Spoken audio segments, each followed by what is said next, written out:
Bismillahirrahmanirrahim. Assalamualaikum warahmatullahi wabarakatuh. Kepada adik-adik semuanya, alhamdulillahirrahmanirrahim. Sekarang kita semuanya berjumpa kembali untuk pembelajaran pada hari ini. Sebelum kita belajar, marilah kita semuanya kita awali dengan membaca umul kitab, yang mudah-mudahan orang tua kita, guru-guru kita senantiasa dilindungi dan juga dirahmati Allah Subhanahu wa taala, dan kita semuanya mendapatkan ilmu yang bermanfaat. Ala hadiniyah ala kulinatin sholihah fil barakah fi umul Quran, suratul Fatihah. A'udzubillahi minasyaitonir rajim. Bismillahirrahmanirrahim. Alhamdulillahirabbil alamin arrahmanir rahim maliki yaumiddin. Iyyaka na'budu wa iyyaka nasta'in ihdinas siratal mustaqim. Siratal ladzina an'amta 'alaihim ghairil maghdubi 'alaihim waladdallin. Rabbighfir lana wa liwalidayna wa lijami'il muslimina amin. Sekarang kita semuanya akan belajar bab pertama, yakni semangat beribadah dengan meyakini hari akhir atau hari kiamat. Jadi kita kesemuanya akan belajar mengenai makna iman kepada hari akhir, periode hari akhir, dan juga hakikat iman kepada hari akhir, dan terakhir hikmah iman kepada hari akhir. Dan kalau ada waktu nanti kita semuanya bahas juga tentang penerapan perilaku mulia dan penghayati nilai-nilai keimanan kepada hari akhir dan semangat beribadah. Apa sih yang disebut dengan hari akhir atau hari kiamat? Mungkin adik-adik semuanya bertanya-tanya. Mari kita semuanya simak dengan baik dan juga perhatikan dengan baik. Hari akhir menurut bahasa itu adalah hari penghabisan. Dalam artian hari penghabisan di situ adalah hari di mana itu adalah hari yang terakhir kali kita semuanya manusia makhluk Allah Subhanahu wa taala itu hidup. Itu adalah menurut bahasa dan juga sesuai dengan Quran surat Al-Baqarah ayat 177. Ada bisa lihat sendiri. Yang selanjutnya yaitu adalah apa sih hari akhir menurut istilah? Menurut istilah hari akhir adalah hari mulai hancurnya alam semesta, berikut isinya, dan berakhirnya kehidupan semua makhluk Allah Subhanahu wa taala. Jadi hari akhir menurut istilah adalah hari mulai hancurnya alam semesta. Ya, di mana hari terakhir tersebut adalah semua akan binasa. Semua yang hidup akan binasa sebagaimana firman Allah Subhanahu wa taala, kullu nafsin dha'iqatul maut. Semuanya yang bernyawa itu pasti binasa. Mulai daripada manusia, malaikat, jin, tumbuhan, semuanya yang bernyawa itu akan binasa seluruhnya. Ya, itu adalah hari kiamat. Dan hari kiamat ini menurut Al-Qur'an dibagi menjadi dua. Yang pertama yaitu adalah hari kiamat sugro atau hari kiamat kecil. Ya, peristiwa datangnya kematian itu adalah salah satu contohnya bagi semua makhluk, manusia atau jin atau yang lainnya. Itu adalah kiamat sugro. Ya, sebagaimana firman Allah Subhanahu wa taala, kullu nafsin dha'iqatul maut wa innama tuwaffa ujurakum yaumal qiyamah. Faman zuhziha 'anil nar wa dukhilal jannata faqad faz. Wa mal hayatud dunya ilal mata'ul ghurur. Kata Allah Subhanahu wa taala, tiap-tiap yang berjiwa akan merasakan mati, dan sesungguhnya pada hari kiamat sajalah disempurnakan pahalamu. Barang siapa dijauhkan daripada neraka dan dimasukkan ke dalam surga, maka sungguh ia telah beruntung. Kehidupan dunia itu tidak lain hanyalah kesenangan yang memperdayakan. Jadi yang pertama kita akan pelajari itu adalah kiamat sugro, kiamat kecil. Sekarang kita semuanya sedang diuji sama Allah Subhanahu wa taala. Allah Subhanahu wa taala sedang menampakkan kekuasaannya, yaitu melalui virus yang namanya COVID-19 atau virus corona. Banyak orang yang meninggal dunia. Sungguh meninggalnya orang tersebut itu merupakan kiamat kecil, kiamat sugro, yang kita semuanya dapat mengambil hikmahnya bahwa kita pun akan meninggal dunia. Dan bahwasanya meninggalnya mereka semuanya yang sudah tiada, yang mendahului kita, itu bukan karena virusnya, itu bukan karena adanya COVID-19 itu karena memang sudah ajal daripada Allah Subhanahu wa taala. Sebagaimana firman Allah Subhanahu wa taala, "Idza jaa ajaluhum la yastaqdimun wa la yastakhirun." Ketika ajal seseorang telah tiba, maka tidak bisa didahulukan dan juga tidak bisa diakhirkan. Kalau memang sudah waktunya, maka akan terjadi itu yang namanya ajal. Dan sekarang banyak orang yang sudah meninggal dunia. Orang meninggal dunia diuji sama Allah Subhanahu wa taala, kita semuanya. Mungkin ada di kiri kanan kita, keluarga kita atau saudara kita atau sahabat kita. Itu mereka semuanya telah ditimpa yang namanya kiamat sugro keluarganya, kiamat kecil. Ya, maka mari kita semuanya kembali kepada Allah Subhanahu wa taala. Kita pun akan seperti itu. Itu adalah kiamat sugro, kiamat kecil. Dan dalam kiamat kecil itu nanti itu ada yang namanya fitnah kubur ketika seseorang sudah meninggal dunia. Bahkan di dalam kitab Ar-Ruh, ketika kita semuanya meninggal dunia, maka ruh kita ketika itu dicabut, maka akan dipertontonkan ruh kita kepada seluruh malaikat yang ada di langit. Bahkan malaikat-malaikat semuanya berkata, "Ini ruh siapa? Ini adalah ruhnya Fulan bin Fulan." Kalau kita itu adalah ahli tahajud, kalau kita itu adalah ahli sholat, kalau kita hari itu adalah orang bertakwa kepada Allah, orang soleh, maka ruh kita ketika itu adalah wanginya luar biasa, harum, bahkan dengan bentuk yang sangat indah. Tetapi kalau kita itu adalah orang yang buruk, kalau kita itu adalah ahli maksiat, kalau seseorang itu adalah orang yang banyak dosa kepada Allah Subhanahu wa taala, maka ketika ruh itu diambil oleh malaikat Ijrail dan dipertontonkan kepada malaikat yang ada di langit, maka ruhnya itu adalah bau busuk dan juga berwujudkan yang sangat jelek sekali. Allahu Akbar. Maka ketika itu ada fitnah kubur. Ketika ruh itu diambil, maka 7 langkah saja orang yang mengantar keluarga kita, yang mengantar siapapun orang yang mengantarnya 7 langkah, maka ruh itu akan dikembalikan kepada jasad orang yang meninggal dunia. Maka disitulah ada pertanyaan daripada malaikat. Malaikat Raqib Atid akan menanyakan 7 pertanyaan. Marrobuka, siapa Tuhanmu? Man nabiyuka, siapa nabimu? Dan juga pertanyaan-pertanyaan yang lain. Allahu Akbar. Dan di situ juga di dalam kiamat sugro, yakni kematian, orang yang sudah akan merasakan yang namanya nikmat atau azab atau siksa daripada Allah Subhanahu wa taala. Kalau dia itu adalah orang-orang yang bertakwa kepada Allah, melaksanakan perintah Allah, maka akan merasakan nikmat daripada Allah Subhanahu wa taala. Kalau dia itu adalah orang yang banyak dosa, orang itu adalah orang yang banyak maksiatnya, maka akan mendapatkan azab, siksa di dalam kubur. Allahu Akbar. Mungkin kita semuanya pernah dengar daripada lagu dikubur dia, dipukul di palu setiap hari, barulah ia sadarkan diri. Itu adalah betul. Orang yang sudah meninggal dunia, ketika dia banyak dosa, banyak maksiatnya, maka setiap harinya dia dipukul. Akan tetapi di dalam kitab Qatrul Ghais diterangkan bahwasanya umat muslim, orang beriman, kata hari Jum'ah dihentikan daripada sisanya oleh Allah Subhanahu wa taala. Kenapa? Karena begitu sayang cintanya Allah kepada umat Nabi Muhammad SAW. Bukan hari Jumat saja, akan tetapi ketika bulan suci Ramadan pun umat muslim, umat orang yang beriman kepada Allah Subhanahu wa taala, ketika dia itu disiksa dalam barzah, dihentikan daripada siksanya oleh Allah Subhanahu wa taala. Yang selanjutnya itu adalah kiamat kubro atau kiamat besar. Inilah yang kita semuanya akan pelajari mengenai kiamat besar, yaitu adalah kiamat kubro, di mana berakhirnya seluruh kehidupan makhluk dan hancur leburnya alam semesta secara total dan serentak. Allahu Akbar. Maka kiamat besar inilah di mana ketika hari akhir, hari di mana terakhir itulah manusia, yang namanya manusia, yang namanya jin, yang namanya malaikat, yang namanya tumbuhan, semua makhluk Allah Subhanahu wa taala akan dibinasakan sama Allah Subhanahu wa taala. Sebagaimana firman Allah Subhanahu wa taala, "Idza syamsu kuwirat wa idzan nujumu kadarat wa idzal jibalu suyirat."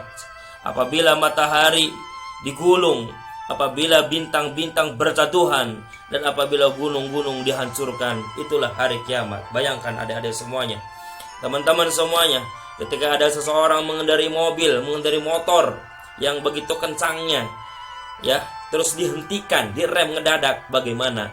Begitu juga ini bumi melakukan yang namanya rotasi bumi. Bumi berputar pada porosnya. Bumi ini mengelilingi revolusi, bumi mengelilingi matahari. Maka ketika dihentikan sama Allah Subhanahu wa taala, adanya siang dan malam karena bumi saking kencangnya berputar pada porosnya. Bagaimana ketika dihentikan sama Allah Subhanahu wa taala? Al-qari'atu mal qari'ah. Wa ma adraka mal qari'ah? Yauma yakunu sukal farasil mabsus wa takunul jibalu kal ihnil manfus. Di mana ketika manusia seperti anai-anai, gunung-gunung bertaburan seperti kapas berterbangan ketika dihentikan ini rotasi bumi, ditabrakkan dengan planet-planet yang lain.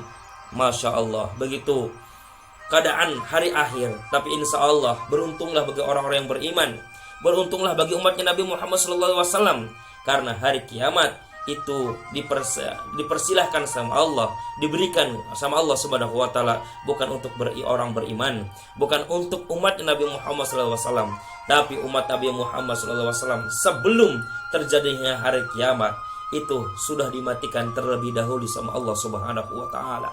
Akan tetapi umat muslim juga akan merasakan yang namanya dajjal, fitnah dukhan, dan juga akan merasakan bagaimana bengisnya hari sebelum terjadi hari kiamat atau tanda-tanda hari kiamat. Tetapi hari kiamat sesungguhnya sudah tidak merasakan lagi. Kenapa? Masya Allah, kalau kita merasakan bagaimana bumi dihancurkan sama Allah, jangankan bumi dihancurkan, kemarin kita semuanya menyaksikan bagaimana gempa, bagaimana adanya longsor, bagaimana adanya banjir bandang. Masya Allah, itu kita semuanya takutnya luar biasa. Bagaimana kalau bumi dihancurkan sama Allah Subhanahu wa taala?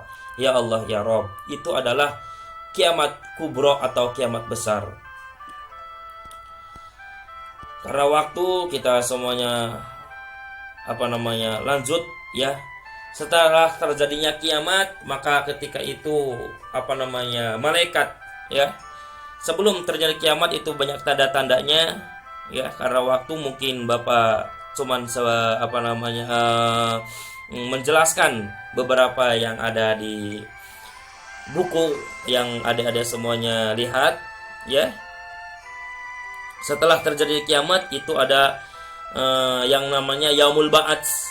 Yaumul Ba'ats itu setelah malaikat Ijrail dimatikan sama Allah Subhanahu wa taala, maka ketika itu malaikat Ijrail dimatikan, dan juga malaikat Israfil menipu sangkakala mati juga setelah dimatikan sama malaikat Ijrail, baru malaikat Ijrail meninggal dunia.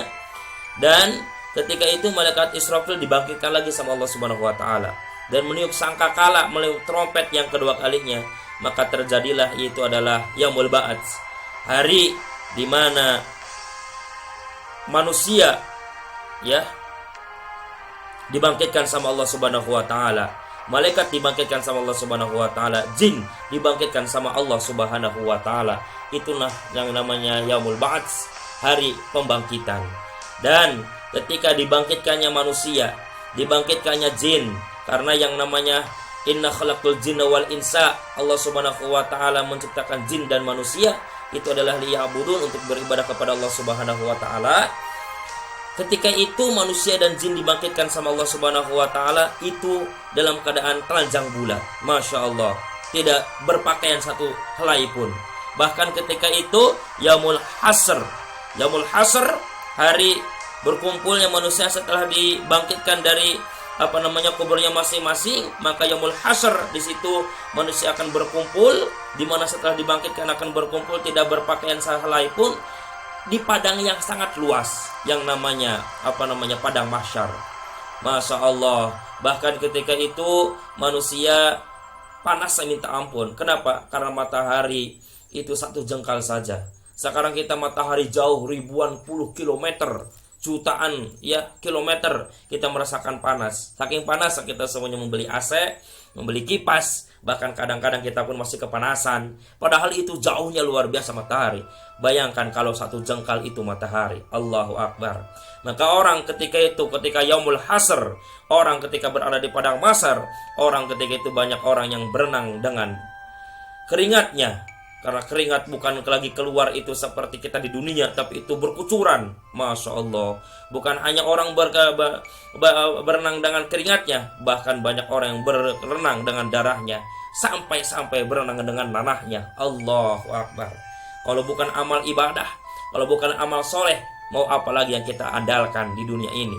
Maka mari adik-adik semuanya, anak-anakku semuanya, kita perhatikan bagaimana ibadah kita kepada Allah Subhanahu wa Ta'ala.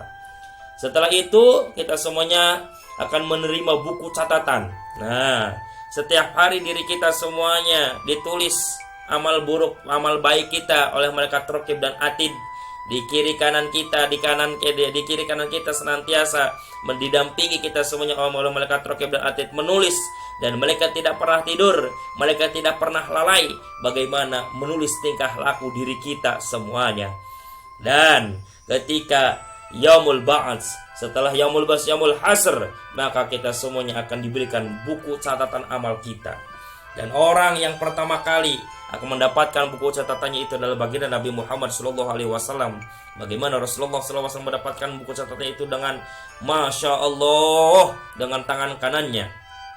Ya, begitu juga setelah itu adalah sahabat Umar dalam kitab Qatrul Ghais karya Al-Imam Asy-Syaikh Muhammad An-Nawawi bin Umar Az-Zawi yang mengatakan dalam kitab Qatrul Ghais itulah sahabat Umar itu juga itu akan mendapatkan yang pertama setelah Rasulullah Shallallahu Alaihi Wasallam daripada tangan kanannya. Allahu Akbar. Dan ketika buku catatan itu diterima oleh kita semuanya, kalau kita itu adalah ahli ibadah, takwa kepada Allah Subhanahu Wa Taala, banyak amal ibadahnya, maka kita semua dengan tangan kanannya kita akan mendapatkan buku catatan tersebut. Dan catatan tersebut kalau itu adalah catatan yang baik, maka akan bersinar, bahkan wajah kita, tubuh kita akan tersinari oleh yang namanya catatan-catatan kita. Tapi kalau orang tersebut, kalau seseorang itu adalah ahli maksiat, durhaka kepada Allah, maka ketika mendapatkan itu dengan tangan kirinya, bahkan ketika itu orang itu berwajah muram, dan bahkan ketika itu dia menjadi gelap gulita wajahnya, tergantung amal perbuatannya. Setelah itu ada yang namanya Yaumul Hisab dan Yaumul Mizan. Yaumul Hisab adalah hari ketika Allah Subhanahu wa Ta'ala memperlihatkan semua amal ya di akhirat untuk hisab. Segala dosa besar kecil dihitung dengan seksama dan teliti. Ya, itu adalah menghisab. Hisab adalah di mana Allah Subhanahu wa Ta'ala memperlihatkan semua amal kita, ya, diperlihatkan. Wa may ya'mal misqala dzarratin khairan yarah wa may ya'mal misqala dzarratin syarran yarah. Fa may ya'mal misqala dzarratin khairan yarah. Sebiji zarah pun kebaikan kita akan dilihatkan sama Allah Subhanahu wa Ta'ala. Wa may ya'mal misqala dzarratin syarran yarah. Dan sejelek apapun sebiji zarah kejelekan kita pun akan diperlihatkan sama Allah Subhanahu wa Ta'ala. Allahu Akbar. Setelah kita sudah diperlihatkan Yaumul Hisab, maka kita pun akan merasakan yang namanya Yaumul Mizan. Yaumul Mizan itu adalah bagaimana timbangan daripada Allah Subhanahu wa Ta'ala yang seadil-adilnya berisi kebajikan dan kejahatan yang telah diperbuat oleh manusia. Ketika kita semuanya itu diperlihatkan tingkah laku kita, mulai daripada kita akil balik sampai matinya kita, setelah diperlihatkan maka kita pun akan ditimbang.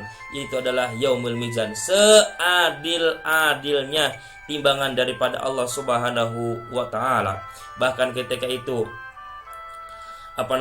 mulut digembok, mata kita akan menjadi saksi, tangan kita akan menjadi saksi, kaki kita, anggota tubuh kita semuanya akan menjadi saksi bagaimana tingkah laku kita ketika hidup dalam dunia. Allahu Akbar, diperlihatkan kepada kita semuanya. Setelah kita semuanya melaksanakan itu semuanya, kita pun akan merasakan yang namanya jembatan Shiratal Mustaqim.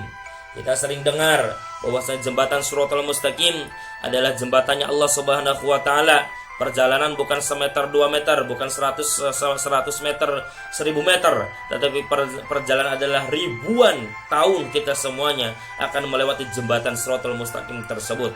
Orang yang melewati jembatan Shiratal Mustaqim itu luar biasa. Karena jembatan Shiratal Mustaqim bukan jalan tol, jembatan Shiratal Mustaqim bukan jalan layang, jembatan Shiratal Mustaqim bukan jalan jembatan yang kita ketahui di alam dunia ini. Tetapi jembatan Shiratal Mustaqim itu adalah ulama menggambarkan rambut satu dibelah menjadi 7. Allahu Akbar. rambut satu dibelah menjadi 7. Satu saja kita tidak kelihatan, ya, ketika melewati itu semuanya. Kecilnya seperti apa, bagaimana kalau dibelah menjadi 7 dan tidak ada pegangannya. Makanya kata Rasulullah SAW, lebih tajam daripada matanya pedang itu adalah jembatan Shiratal Mustaqim. Tetapi hamba-hambanya Allah yang melewati jembatan Shiratal Mustaqim itu berbagai macam orang. Ada orang yang melewati jembatan Shiratal Mustaqim kalbarqil khatib, seperti kilat menyambar, ceger seruntul, itu langsung teka ning surga Gusti Allah Subhanahu wa taala, datang kepada surga Allah Subhanahu wa taala seperti kilat menyambar. Itulah golongan-golongan apa salafun saleh, para nabi, para rasul, para aulia, orang-orang yang beribadah kepada Allah Subhanahu wa taala dengan ikhlas. Siapapun hamba Allah Subhanahu wa taala yang bertakwa akan melewati jembatan itu dengan karbatul khatib, seperti kilat menyambar. Ada yang terbang, ada yang berlari, bahkan ada juga yang berjalan kaki, bahkan ada juga yang merangkak sambil ngesot. Allahu Akbar. Tergantung amal perbuatannya. Itu adalah jembatan Shiratal Mustaqim. Setelah jembatan Shiratal Mustaqim juga di situ ada yang namanya Yaumul Jaza. Yaumul Jaza yaitu suatu hari ketika semua manusia akan menerima balasan daripada Allah Subhanahu wa taala. Balasan yang diterima seseorang sesuai dengan amal perbuatan ketika berada dalam hidupnya. Kalau dia itu adalah orang soleh, orang bertakwa, maka jannah, surga sudah menanti daripadanya. Tapi kalau dia itu adalah orang yang kafir, orang yang banyak maksiatnya, orang yang banyak durhakanya, maka neraka pun menunggunya. Allahu Akbar, subhanallah. Ya Allah ya Rabb. Selanjutnya adalah balasan perbuatan baik dengan surganya Allah Subhanahu wa taala. Setelah seluruh manusia dihisab dan melalui timbangan, mereka diberikan balasan yang sesuai dengan amal perbuatannya. Pada saat itu terbagilah manusia menjadi 2 golongan. Ada orang mukmin yang bertakwa kepada Allah, pasti akan menerima balasannya surga. Ada juga orang yang mendapatkan neraka daripada Allah Subhanahu wa taala, itu adalah orang yang tidak bertakwa kepada Allah Subhanahu wa taala. Surganya Allah. Kita semuanya hidup dalam dunia saja, kalau kita diberikan fasilitas yang mewah, fasilitas yang banyak, pasti kita akan senangnya luar biasa. Apalagi surganya Allah Subhanahu wa taala. Di surganya Allah Subhanahu wa taala tidak ada kata lelah. Di surganya Allah Subhanahu wa taala tidak ada yang namanya virus COVID-19, tidak ada. Corona tidak ada, flu pun tidak ada. Enak semuanya, nikmat semuanya. Bahkan di surganya Allah Subhanahu wa taala kenikmatannya berkali-kali lipat. Adik-adik semuanya kemarin mungkin nyate itu merasakan sate, kalau banyak makannya bagaimana? Mabok sate kalau kebanyakan. Tapi di surganya Allah Subhanahu wa taala tidak ada. Orang ketika memakan satu sate maka akan merasakan nikmatnya luar biasa. Makan lagi tambah nikmat lagi, makan lagi dikali lipatkan lagi nikmatnya, makan lagi tambah nikmat lagi. Masya Allah, itu surganya Allah Subhanahu wa taala. Balasan perbuatan buruk dengan nerakanya Allah Subhanahu wa taala. Allahu Akbar. Nerakanya Allah Subhanahu wa taala sangat, ya Allah ya Rabb, bengis sekali. Kata Rasulullah SAW, seringan-ringannya api neraka, paling ringannya api neraka. Bayangkan, paling ringannya api neraka. Ketika seorang itu berdiri di atas batu api neraka, maka ubun-ubunnya akan meleleh. Itu adalah paling ringannya api neraka. Ya Allah ya Rabb, di neraka bukan sehari 2 hari. Ya Allah, bahkan ulama mengatakan satu harinya di neraka 1000 tahun dalam dunia. Hidup kita saja tidak sampai 1000 tahun. Ya Allah ya Rabb. Maka kepada adik-adik semuanya, mari kita semuanya perhatikan bagaimana ibadah kita kepada Allah Subhanahu wa taala. Menjadi orang-orang yang bertakwa kepada Allah Subhanahu wa taala. Apa sih hikmah daripada kita semuanya mempelajari itu semuanya? Hikmah yang pertama, maka mari adik-adik semuanya munculkan rasa kebencian yang dalam terhadap kemaksiatan dan kejahatan moral yang mengakibatkan murka daripada Allah Subhanahu wa taala. Ingat bahwasanya kita hidup pasti akan merasakan kematian. Setelah kita semuanya mempelajari ini semuanya, kita semuanya harus bisa merubah bagaimana tingkah laku kita, gerak-gerik kita, dan kita semuanya ibadah kepada Allah Subhanahu wa taala. Yang selanjutnya adalah menyejukkan, menggembirakan hati orang-orang mukmin dengan segala kenikmatan akhirat yang sama sekali tidak dirasakan di alam dunia. Allahu Akbar, adanya surganya Allah Subhanahu wa taala. Jangankan surga Allah Subhanahu wa taala, alam barzah saja itu nikmatnya luar biasa. Kalau orang yang merasakan nikmatnya di alam barzah, nenek moyang kita Nabiullah Adam udah berapa abad meninggalkan kita semuanya, tetapi beliau adalah orang soleh. Maka ketika berada di alam barzah pun tidak merasakan bagaimana lamanya berada di alam barzah, tapi mendapatkan nikmat daripada Allah Subhanahu wa taala. Bagaimana surganya Allah Subhanahu wa taala? Ya Allah ya Rabb. Yang selanjutnya adalah senantiasa tertanam kecintaan dan ketaatan terhadap Allah dengan mengharapkan maunah daripada hari itu, pertolongan daripada Allah Subhanahu wa taala. Yang selanjutnya adalah senantiasa termotivasi untuk beramal baik dengan ikhlas. Kita ibadah kepada Allah Subhanahu wa taala, inna sholati wa nusuki wa mahyaya wa mamati lillahi rabbil alamin. Sesungguhnya salatku, ibadahku, korban hidup matiku itu adalah untuk Allah Subhanahu wa taala. Kita semuanya ada di sini pun karena Allah Subhanahu wa taala memberikan kepada kita semua kehidupan, fasilitas yang sangat luar biasa. Maka ketika kita ibadah pun bukan karena kita pengen riya, pengen pamer, pengen pamrih, tetapi karena Allah Subhanahu wa taala. Yang selanjutnya adalah senantiasa menghindari niat-niat buruk, apalagi melaksanakannya. Kita semuanya harus menjauhi itu semuanya. Yang terakhir, menjauhkan diri dari asumsi-asumsi yang mengikiskan apa yang ada di dunia ini dengan apa yang ada di akhirat. Menjauhkan diri kita semuanya dari apa-apa yang bisa menyebabkan kita semuanya terperosok ke api neraka. Ya, kita semuanya harus bisa masuk dalam surga Allah Subhanahu wa taala. Alhamdulillahirabbil alamin. Kepada adik-adik semuanya, itulah penjelasan daripada hari akhirat atau hari kiamat. Barangkali ada yang kurang paham atau kurang dimengerti bisa ditanyakan langsung ya. Kita akhiri pembelajaran pada hari ini dengan mengucapkan alhamdulillahirabbil alamin. Alhamdulillahirabbil alamin. Wabillahi taufiq wal hidayah. Wassalamualaikum warahmatullahi wabarakatuh.